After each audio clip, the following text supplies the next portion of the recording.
Wa idza sa'alaka ibadi anni fa inni qarib. Apabila hamba-hambaku bertanya kepadamu wahai Muhammad tentang aku, katakan aku adalah dekat. Ujibu da'watad da'i idza da'an. Aku mengabulkan permintaan doa orang-orang yang memohon apabila berdoa kepadaku. Falyastajibuli falyu'minu bi la'allahum yarsyudun. Maka patuh sih, sesudah itu patuh dan yakin ke Allah agar senantiasa dalam kebenaran. Jadi apa-apa tuh Allah dulu. Allah dulu. Ada berita misalkan anak sakit di kampung, di tempat yang jauh, yang pertama dikontak adalah Allah dulu. Ya Allah, inna lillahi wa inna ilaihi rajiun. Engkau maha tahu segala-galanya. Hamba dengar berita di kampung anak sakit. Ya Rabb, engkaulah pemilik segala kejadian langit dan bumi. Doa dulu. Lebih baik lagi kalau memang memungkinkan sholat. Ini yang paling bagus. Rasulullah juga kalau ada kabar sesuatu sholat. Sholat. Kenapa? Wasta'inu bis-sabri was-sholat. Agak jarang nih. Tentu saja skala kejadiannya beda-beda ya. Ada yang mengharuskan kita langsung bergerak, nolong, tidak bisa ditunda. Tapi ada yang bergerak juga tidak bisa apa-apa. Sholat segerakan. Nah, agak jarang tuh. Dengar sesuatu, sholat. Ingin sesuatu, sholat. Kecewa terhadap sesuatu, sholat. Jengkel, sholat. Agak jarang itu. Padahal sholat itu adalah kumpulan zikir, kumpulan doa yang luar biasa, mendatangkan pertolongan Allah. Kenapa kita tidak sholat ketika dalam kesulitan? Karena belum yakin Allah yang bisa menolong. Kalau kita yakin Allah yang bisa nolong, pasti sholat yang kita kejar, pasti doa yang kita lakukan. Karena itu yang disuruh oleh Allah, benar? Wa idza sa'alaka ibadi anni fa inni qarib. Allah lebih tahu dari siapapun tentang masalah yang ada, dan hanya Allah yang bisa menolong kita.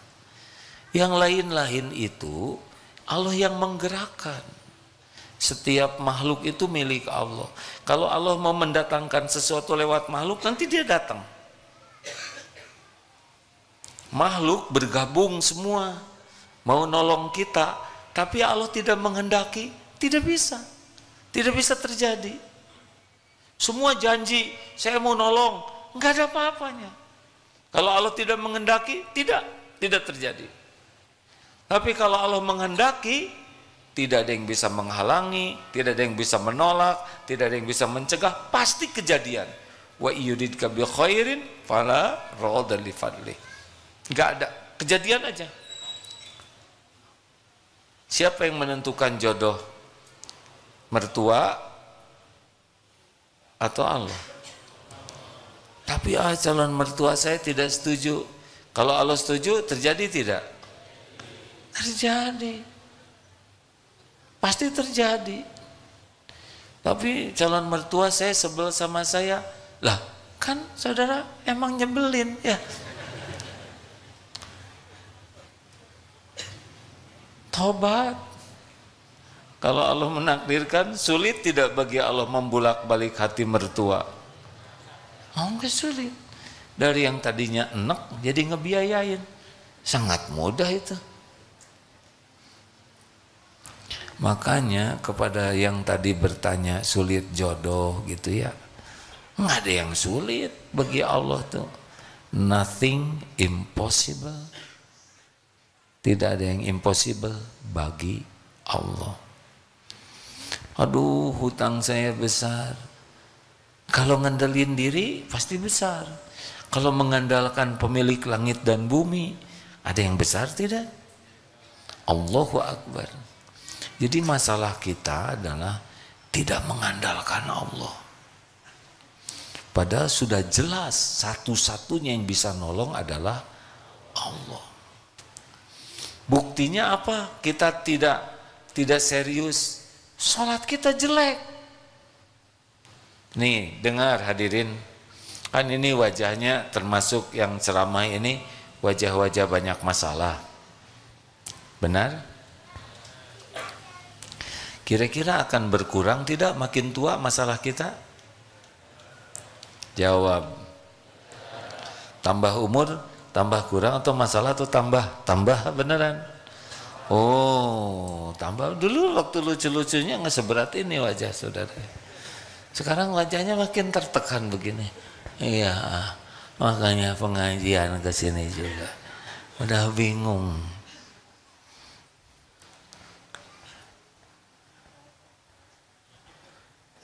Ini anak yang hilang itu bukan? Udah ketemu sekarang? Anak Harry kan yang hilang terus-terusan. Alhamdulillah, ini anak pertolongan Allah, masih sekecil itu. Rumahnya di sana, hilang. Ketemunya di SSG di sini. Jalan sendiri. Allah yang menjaga. Tapi nggak usah diulangi, Harry ya. Amanah itu. Lanjut. Waktu anaknya hilang, waduh, cari di lapang tidak ada. Ini siapa? Allah. Kalau nyari anak nggak ingat ke Allah, stres. Kalau nyari anak hilang sambil ingat ke Allah, ya stres juga sih. Tetapi Allah pasti ngasih perbedaan. Ya Allah, ini anak ciptaanmu, ampun saya lalai ngurus anak ini, ampun saya tadi tidak serius menjaga. Dengan izin Allah, bukan ini anak nggak adaan, izin Allah. Allah tahu di mana anak ini berada. Harusnya sambil nyari itu sambil terus-terusan minta ke Allah. Karena kalau Allah ngejaga pasti terjaga. Kalau Allah melindungi pasti terlindungi. Walaupun anak kecil seperti itu. Jadi mutlak ya, terjadi sesuatu dengan izin. Semua mau mencelakakan, tapi Allah tidak menghendaki kita celaka. Celaka tidak? Jawab, tidak bisa. Tubuh ini milik Allah. Ini tidak bisa luka nih tanpa izin Allah. Ini tidak bisa mati nih tanpa izin pemiliknya. Kalau Allah tidak mengizinkan, enggak. Kalau Allah izinkan, ya mati. Jadi kita harus selalu berlindung kepada Allah dari musibah apapun. Kalaupun sudah terjadi, kita ridho, terima ya. Kemudian kita tobat. Kenapa kok tobat? Kan sudah yang sering dibahas Asyura ayat 30. Wa ma asabakum mim musibatin fabima kasabat aydikum wa ya'fu an katsir. Musibah apapun yang menimpamu adalah karena tanganmu sendiri. Ridho, terima musibah yang ada, ya Allah, saya terima. Episode ini saya mohon ampun. Musibah ini menimpa diundang oleh dosa dan maksiat saya. Makanya sholat minta ampun. Ampun ya Allah. Engkau tahu semua kebusukan saya.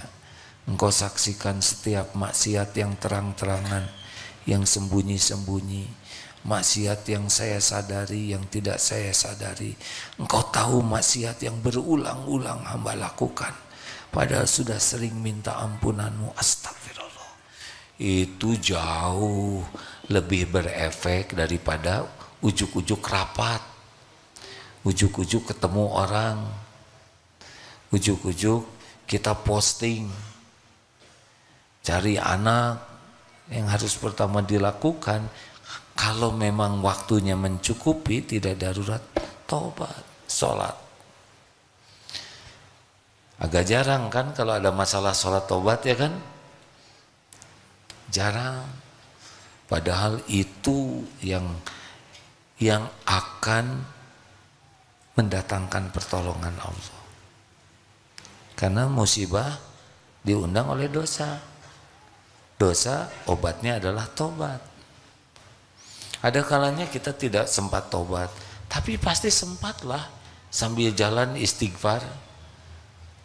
Istighfarnya tuh yang benar-benar merasa bersalah, jangan astagfirullahaladzim. Anak-anak di mana astagfirullahaladzim? Nah ini nggak kelihatan tobat ini. Astagfirullahaladzim, ibu tuh gimana ngurus anak teh astagfirullahaladzim? Nah bukan begitu istighfarnya. Harus ngaku dan menyesali. Astagfirullah, saya ya Allah, astagfirullah, saya yang salah. Ini karena maksiat saya, astagfirullah ya Allah. Jadi sambil ada kepahitan, sambil sakit, sambil merasakan berbagai persoalan, kalau ingin ditolong Allah, yakin terjadi dengan izin Allah, yakin Allah yang bisa menolong, ridho dengan episode yang ada, tobat. Kalau ini dilakukan, ya semua jalan keluar itu milik Allah. Jadi seperti Nabi Yunus, 3 kegelapan, gelapnya malam, dikecemplungkan ke dalam laut, gelapnya lautan, udah malam, masuk ke laut pasti lebih gelap lah. Sudah begitu disambar ikan besar. Di dalam perut ikan, apa yang dibacakan doa Nabi Yunus? Menyalahkan yang ngecemplungin? Tidak. Menyalahkan ikan yang memakan dia? Tidak. Menyalahkan umat yang tidak nurut? Tidak. La ilaha illa anta. Ini tauhid dulu ternyata. Tiada ilah selain engkau ya Rabb. Tiada Tuhan yang berhak disembah selain engkau. Tauhid. Ini di dalam perut nih. Subhanaka, maha suci engkau. Tidak ada satupun perbuatan Allah yang tidak baik, yang salah, yang kurang, yang tidak sempurna. Jadi walaupun takdirnya dimakan ikan, tetap yakin husnudon, ini perbuatan terbaik dari Allah baginya. Ridho dengan takdir ini. Memuji Allah tetap. Kan beliau yakin ditelan ikan juga dengan izin Allah. Tidak ada menghina, menganggap salah kepada, tidak ada sama sekali. Dalam situasi berat sekalipun, subhanaka, maha suci engkau. Tidak ada takdir Allah yang jelek, yang salah, yang kurang, yang zolim, tidak ada. Semuanya sempurna kebaikannya. Ini dalam perut ikan nih. Kita makan perut ikan, ini dalam perut ikan. Kita makan ikan dan perutnya ya kan.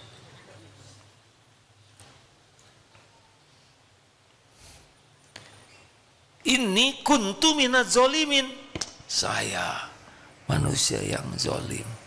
Ini serius nih hadirin.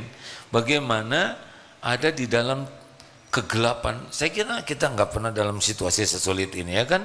Yang punya utang pernah masuk ke dalam lautan di malam hari? Enggak kan? Pernah dikerem di dalam perut ikan? Enggak.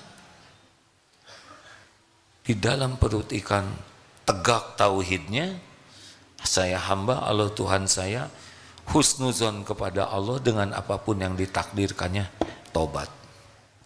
Tuh begitu hadirin, lolos. Jadi kalau ada masalah itu SOP ini dilakukan dulu.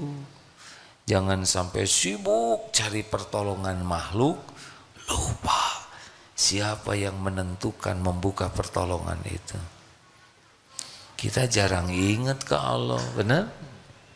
Cari kerjaan, sibuk relasi sana sini supaya dapat kerjaan, telepon sana, telepon sini. Allah yang menentukan segalanya, enggak disebut telepon. Enggak ada tahajud. Enggak ada air mata tobat. hutang, sibuk sana sini, mau pinjam lagi buat gali lubang, tutup lubang utang. Allah penguasa segala-galanya. Tinggal bagi Allah, kalau Allah mau kun fayakun. Saudara hutang ke seseorang, kalau Allah mau tinggal dibalikan aja. Orang yang hatinya ngutangin itu menjadi udah nggak usah pikirkan, lunas. Seketika itu lunas. Iya kan? Asli nih hadirin. Sangat mudah bagi Allah. Innama amruhu idza arada syai'an ayyaqula lahu kun fayakun. Nah, begitu.